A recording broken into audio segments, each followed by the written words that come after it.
जय माता दी। आज दूसरे दिन का पाठ आप लोग श्रवण करें। देवताओं के तेज से देवी का प्रादुर्भाव और महिषासुर की सेना का वध आदि कथाओं का आप विस्तार पूर्वक श्रवण करें।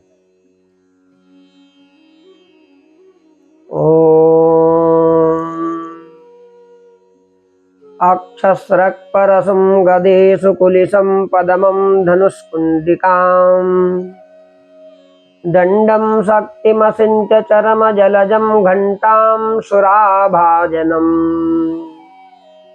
शूलं पाशसुदर्शने च दधतीं हस्तैः प्रसन्नाननाम् सेवे शैरिभमर्दनीमिह महालक्ष्मीं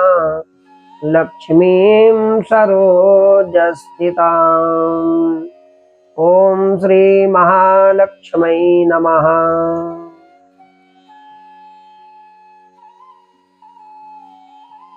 मैं कमल के आसन पर बैठी हुई प्रसन्न मुख वाली महिषासुर मर्दनी भगवती महालक्ष्मी का भजन करता हूँ,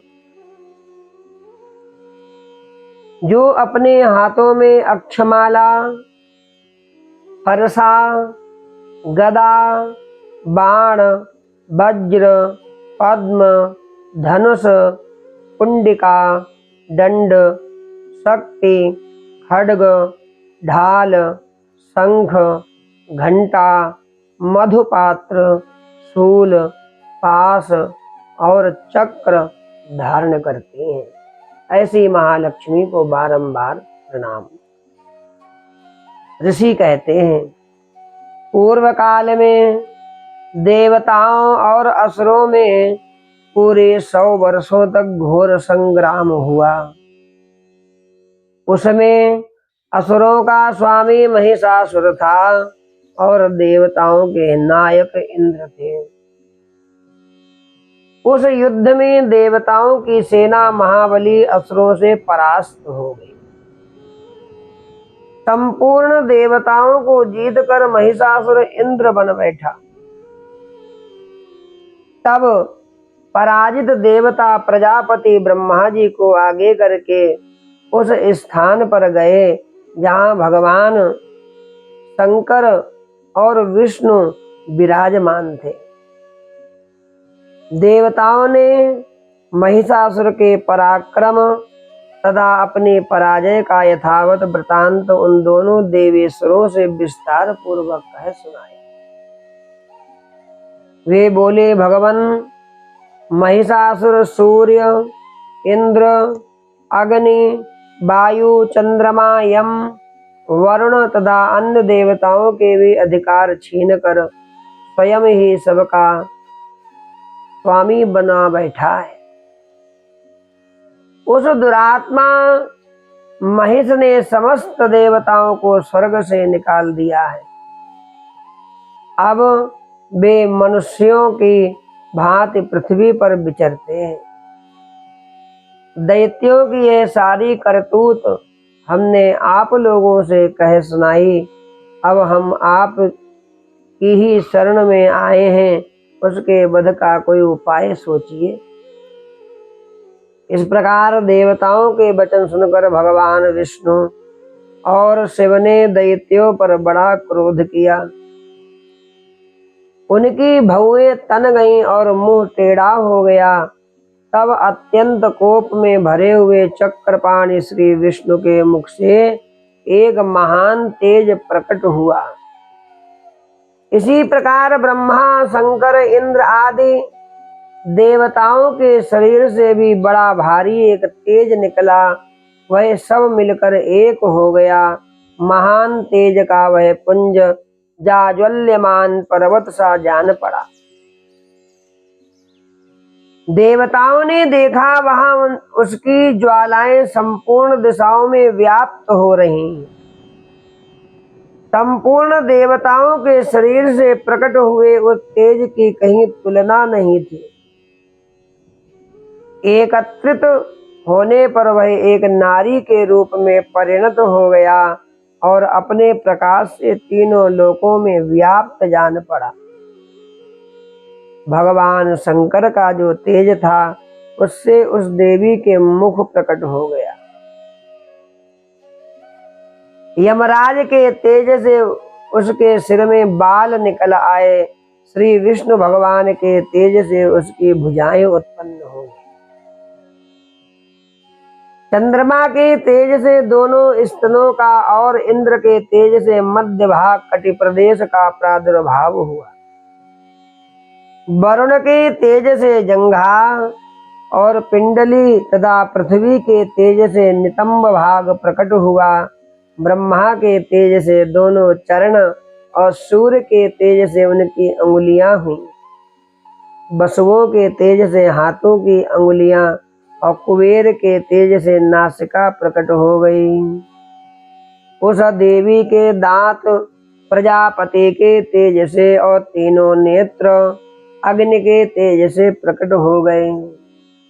उसकी भौवें संध्या के और कान वायु के तेज से उत्पन्न हुए। इसी प्रकार अन्नाय देवताओं के तेज से भी उस कल्याणमयी देवी का आविर्भाव हुआ और भी देवताओं के तेज से। तदनंतर समस्त देवताओं के तेज पुंज से प्रकट हुई देवी को देखकर महिषासुर के सताए हुए देवता बहुत प्रसन्न हुए। पिनाकधारी भगवान शिव ने अपने शूल से एक शूल निकाल कर उन्हें दिया। भगवान विष्णु ने भी अपने चक्र से चक्र उत्पन्न करके भगवती को अर्पण किया। वरुण ने भी शंख भेंट किया। अग्नि ने उन्हें शक्ति प्रदान करी। वायु ने धनुष वाण से भरे हुए 2 तरकस भगवती को प्रदान किए।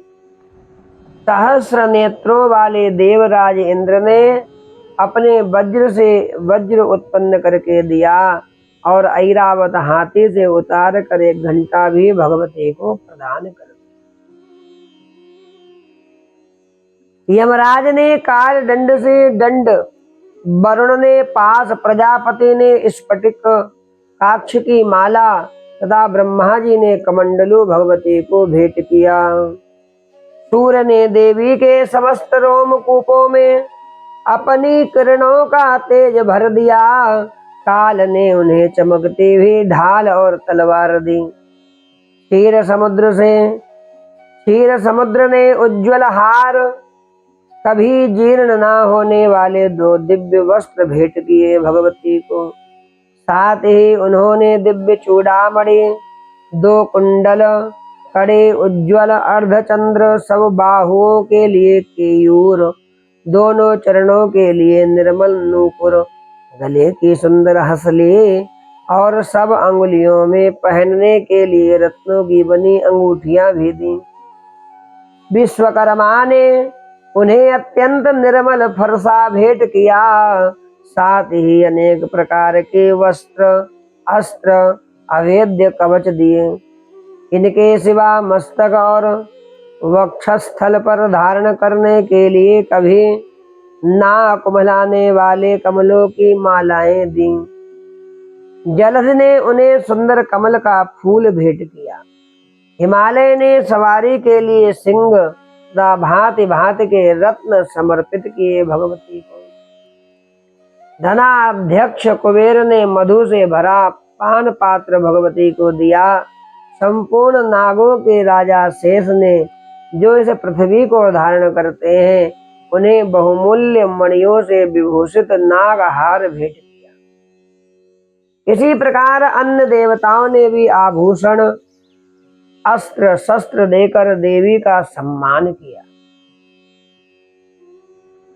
तत्पश्चात उन्होंने बारंबार अट्टहास पूर्वक उच्च स्वर से गर्जना की। उनके भयंकर नाद से संपूर्ण आकाश गूंज उठा। देवी का वह अत्यंत उच्च स्वर से किया हुआ सिंहनाद कहीं समा न सका। आकाश उसके सामने लघु प्रतीत होने लगा। उससे बड़े जोर की प्रतिध्वनि हुई, जिससे संपूर्ण विश्व में हलचल मच गई और समुद्र कांप उठे। पृथ्वी डोलने लगी और समस्त पर्वत हिलने लगे। उस समय देवताओं ने अत्यंत प्रसन्नता के साथ सिंह वाहिनी भवानी से कहा, हे देवी, तुम्हारी जय हो, तुम्हारी जय हो। साथ ही महर्षियों ने भक्ति भाव से विनम्र होकर उनका स्तवन किया। संपूर्ण त्रिलोकी को क्षोभग्रस्त देख दैत्यगण अपनी समस्त सेना को कवच आदि से सुसज्जित कर हाथों में हथियार ले सहसा उठकर खड़े हो गए। उस समय महिषासुर ने बड़े क्रोध में आकर कहा, आह, यह क्या हो रहा है। फिर वह संपूर्ण असुरों से घिरकर उस सिंहनाद की ओर लक्ष्य करके दौड़ा और आगे पहुंचकर उसने देवी को देखा, जो अपनी प्रभा से तीनों लोकों को प्रकाशित कर रही थी। उनके चरणों के भार से पृथ्वी दबी जा रही थी। माथे के मुकुट से आकाश में रेखा से खिंच रही थी तथा वे अपने धनुष के टंकार से सातों पातालों को क्षुब्ध किए देती थी। देवी अपनी हजारों भुजाओं से संपूर्ण दिशाओं को आच्छादित करके खड़ी थी। तदनंतर उनके साथ दैत्यों का युद्ध छिड़ गया। नाना प्रकार के अस्त्र शस्त्रों के प्रहार से संपूर्ण दिशाएं उद्भासित होने लगी। चिक्षुर नामक महान असुर महिषासुर का सेना नायक था। वह देवी के साथ युद्ध करने लगा। अन्य दैत्यों की चतुरंगणी सेना साथ लेकर चामर भी लड़ने लगा। 60,000 रथियों के साथ आकर उदग्र नामक महादैत्य ने लोहा लिया। 1 करोड़ रथियों को साथ लेकर महाहनु नामक दैत्य युद्ध करने लगा, जिसके रोए तलवार के समान तीखे थे। वह असिलोमा नाम का महादैत्य 5 करोड़ रथी सैनिकों सहित युद्ध में आ डटा। 60 लाख रथियों से घिरा हुआ वासकल नामक दैत्य भी उस युद्ध भूमि में लड़ने लगा। परिवारित नामक राक्षस हाथी सवार और घुड़सवारों के अनेक दलों तथा 1 करोड़ रथियों की सेना लेकर युद्ध करने लगा। बिडाल नामक दैत्य 5 अरब रथियों से घिरकर लोहा लेने लगा। इनके अतिरिक्त और भी हजारों महादैत्य रथ हाथी घोड़ों की सेना साथ लेकर वहां देवी के साथ युद्ध करने लगे। स्वयं महिषासुर उस रणभूमि में कोटि कोटि सहस्र रथ हाथी और घोड़ों की सेना से घिरा हुआ खड़ा था।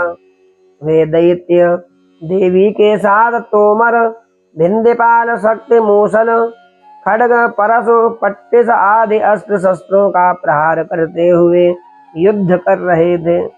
कुछ दैत्यों ने उन पर शक्ति का प्रहार किया, कुछ लोगों ने पास फेंके तथा कुछ दूसरे दैत्यों ने खड्ग का प्रहार करके देवी को मार डालने का उद्योग किया।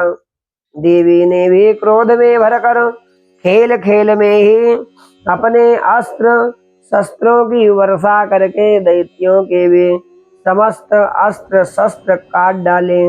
उनके मुख पर परिश्रम या थकावट का रंच मात्र भी चिन्ह नहीं था। देवता और ऋषिगण उनकी स्तुति करते थे और वे भगवती परमेश्वरी दैत्यों के शरीरों पर अस्त्र शस्त्रों की वर्षा करती रहीं।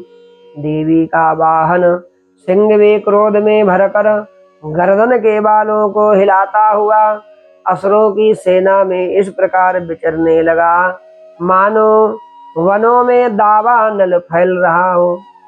रणभूमि में दैत्यों के साथ युद्ध करती हुई अंबिका देवी ने जितने निश्वास छोड़े वे सभी तत्काल सैकड़ों हजारों गणों के रूप में प्रकट हो गए और परशु, भिंदीपाल, खड्ग, पट्टिस आदि अस्त्रों द्वारा असुरों का सामना करने लगे।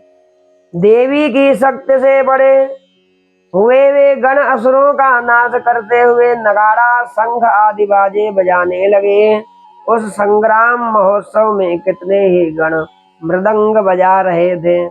तदनंतर देवी ने त्रिशूल से, गदा से, शक्ति की वर्षा से, खड्ग आदि से सैकड़ों महादैत्यों का संहार कर डाला। कितनों को घंटे के भयंकर नाद से मूर्छित करके मार गिराया। बहुतेरे दैत्यों को पास से बांधकर धरती पर घसीटा। कितने ही दैत्य उनकी तीखी तलवार की मार से दो दो टुकड़े हो गए। कितने ही गदा की चोट से घायल हो धरती पर सो गए। कितने ही मूसल की मार से अत्यंत आहत होकर रक्त बमन करने लगे। कुछ दैत्य शूल से छाती फट जाने के कारण पृथ्वी पर ढेर हो गए। उस रणांगण में वाण समूहों की वृष्टि से कितने ही असुरों की कमर टूट गई। बाज की तरह झपटने वाले देव पीड़क दैत्यगण अपने प्राणों से हाथ धोने लगे। किन्हीं की बाहें छिन्न भिन्न हो गईं, कितनों की गर्दनें कट गईं। कितने ही दैत्यों के मस्तक कट कट कर गिरने लगे। कुछ लोगों के शरीर मध्य भाग में ही विदीर्ण हो गए। कितने ही महादैत्य जांघें कट जाने से पृथ्वी पर गिर पड़े।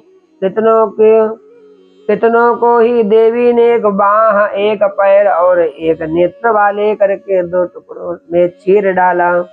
कितने ही दैत्य मस्तक कट जाने पर भी गिरकर फिर उठ जाते और केवल धड़ के ही रूप में अच्छे अच्छे हथियार हाथ में ले देवी के साथ में युद्ध करने लगते हैं।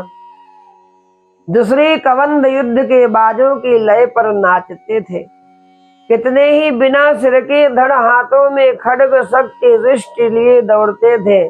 दूसरे महादैत्य ठहरो ठहरो यह कहते हुए देवी को युद्ध के लिए ललकारते थे।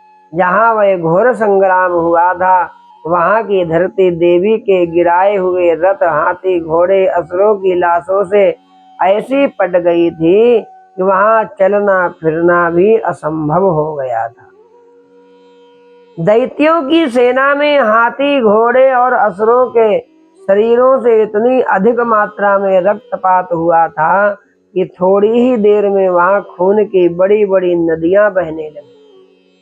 जगदम्बा ने असुरों की विशाल सेना को क्षण भर में नष्ट कर दिया। ठीक उसी तरह जैसे तृण और काठ के भारी ढेर को आग कुछ ही क्षणों में भस्म कर दी और वह सिंह भी गर्दन के बालों को हिला हिलाकर जोर जोर से गर्जना करता हुआ दैत्यों के शरीरों से मानो उनके प्राण चुनी लेता था। वहां देवी के गणों ने भी उन महादैत्यों के साथ ऐसा युद्ध किया जिससे आकाश में खड़े हुए देवतागण उन पर बहुत संतुष्ट हुए और फूल बरसाने लगे और बारंबार भगवती की जय जयकार करने लगे। उद्यत भानु सहस्रकांति मरुणक क्षौमां शिरो मालिकां रक्तालिप्त पयोधरां जपवटीं विद्यामभीतिं वरम् हस्ताब्जैर्दधतीं त्रिनेत्र विलसत् वक्त्रारविन्दश्रियम् देवीं बद्धहिमांशुरत्नमुकुटां वन्दे रविन्दस्थिताम्।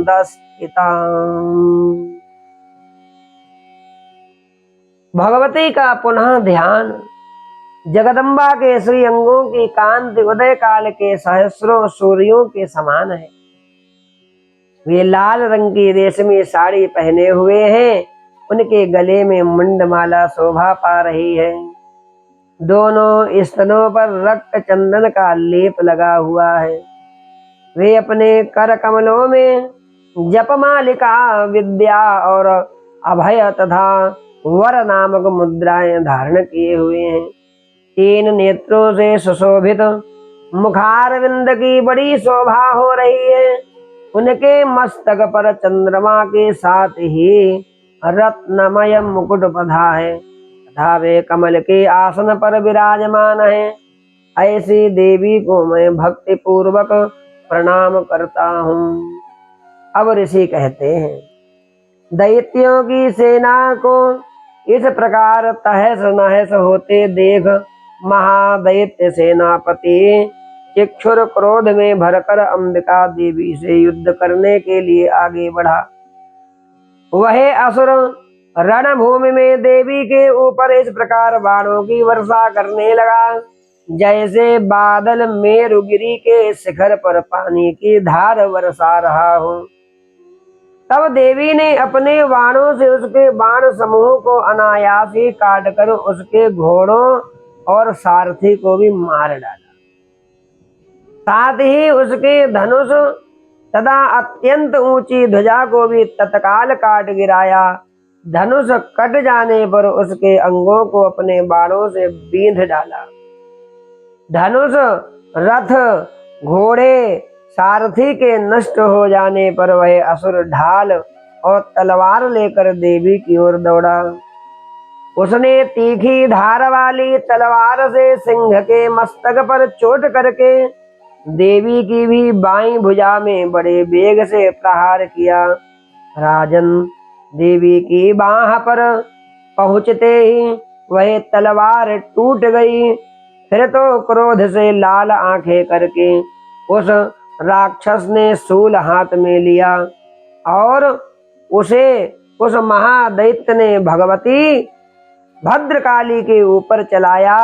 वह शूल आकाश से गिरते हुए सूर्यमंडल की भांति अपने तेज से प्रज्वलित हो उठा।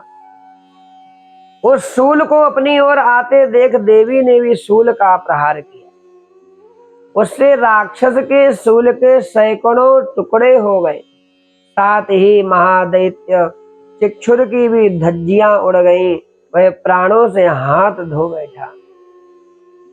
महिषासुर ने सेनापति उस महापराक्रमी चिक्षुर के मारे जाने पर देवताओं को पीड़ा देने वाला चामर हाथी पर चढ़कर आया। उसने भी देवी के ऊपर शक्ति का प्रहार किया, किंतु जगदम्बा ने उसे अपने हुंकार से ही आहत निष्प्रभ करके तत्काल पृथ्वी पर गिरा दिया। शक्ति टूट कर गिरी हुई देख चामर को बड़ा क्रोध हुआ।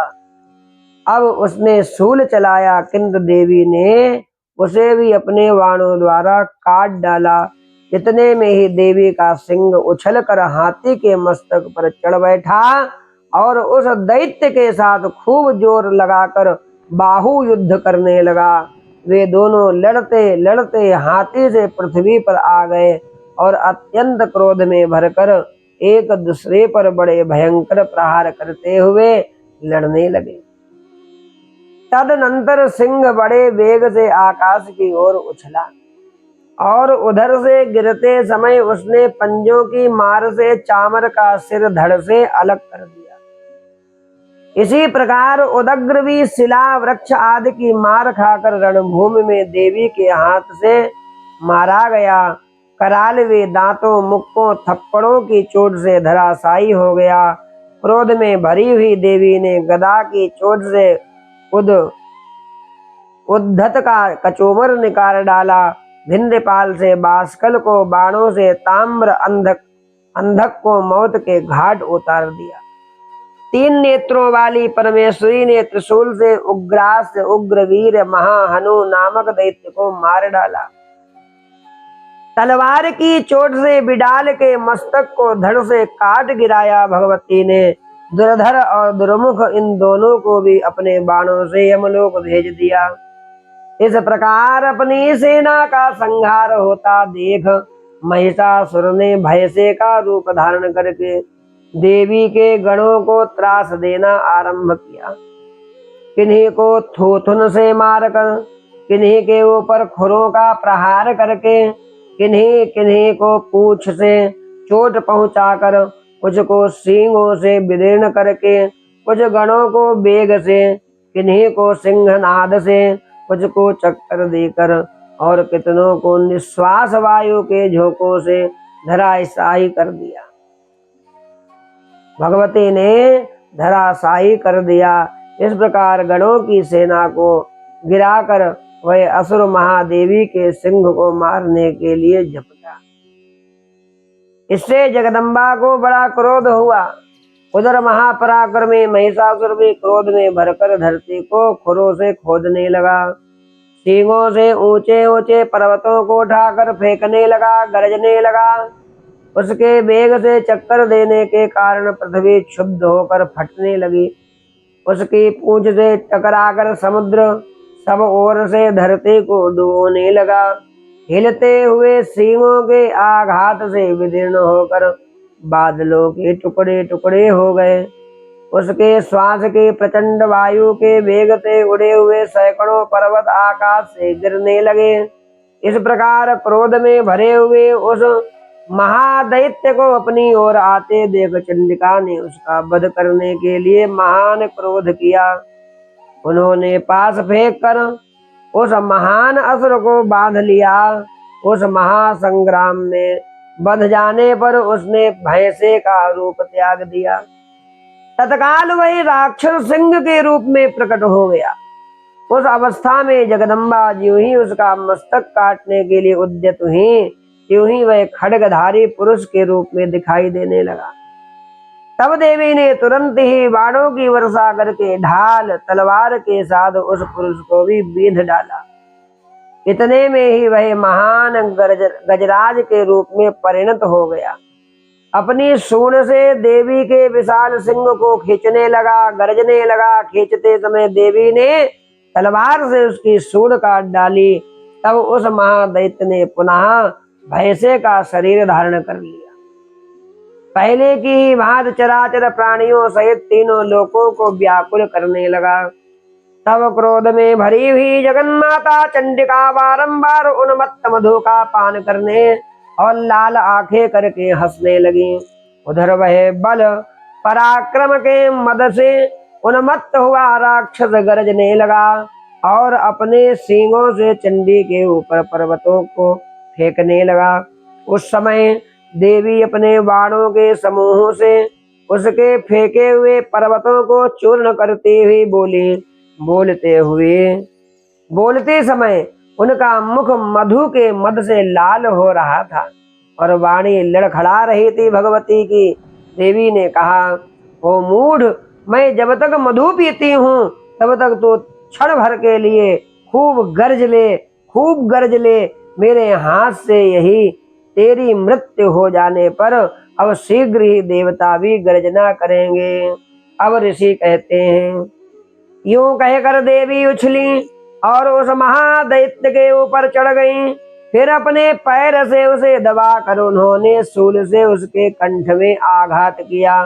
उनके पैर से दबा होने पर भी महिषासुर अपने मुख से दूसरी रूप में बाहर होने लगा।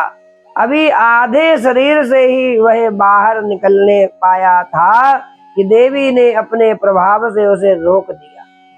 आधा निकला होने पर भी वह महादैत्य देवी से युद्ध करने लगा। तब देवी ने बहुत बड़ी तलवार से उसका मस्तक काट गिराया। फिर तो हाहाकार करते हुए दैत्यों की सारी सेना भाग गई। संपूर्ण देवता अत्यंत प्रसन्न हो गए। देवताओं ने दिव्य महर्षियों के साथ श्री भगवती दुर्गा देवी का स्तवन किया। सबने भगवती की जय जयकार की। गंधर्वराज गाने लगे, अप्सराएं तो नृत्य करने लगी और देवतागण आकाश से पुष्पों की वर्षा करने लगे।